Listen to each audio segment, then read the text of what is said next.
Здравейте на всички колеги и колежки! Весела Коледа!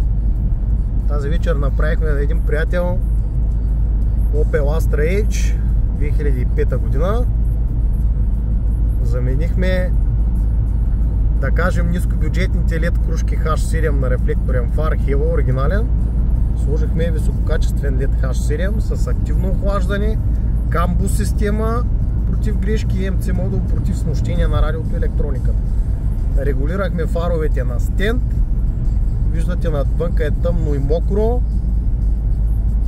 И за тези хора, които казват, че леда на рефлектор заслепявал, кюревявал на срещните водачи, виждате как е отсечен фокуса. Има плътна, концентрирана светлина без петна и разсеки. И не пречим на никого.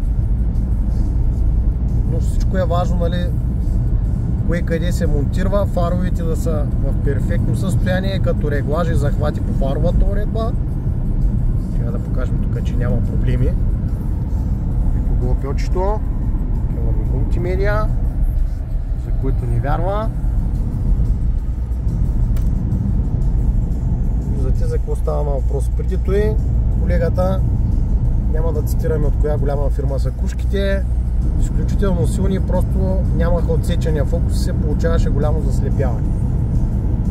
Тук сме сложили 50 вата LED и виждате, свети където трябва, както трябва, без петна, без разсеки. Доволен ли си, колега? Естествено. Препоръчваш на всички Opel-джи колеги? Да. Просто колегата дойде на място да се убеди, да покараме, да ги регулираме както трябва на машина. Виждате разликата. Това няма как да стане с ефтини LED кружки от 50-60 лева. Просто има много тънкости, които големите фирми ги пренебрегват, ги казват. Много от тях не ги знаят. Виждате резултат. Равномерна, концентрирана светлина, светеща където трябва. Да никого не пречим. Няма да е дълги. Дългите са H1, също LED, че малко по-слаб, всичко се вижда.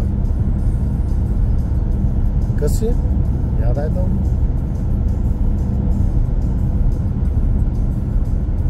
Яката работа.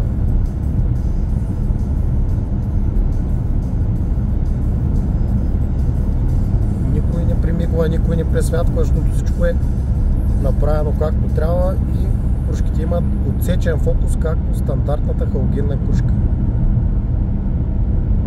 Това е за сега от нас. Бъдете живи и здрави и до нови срещи!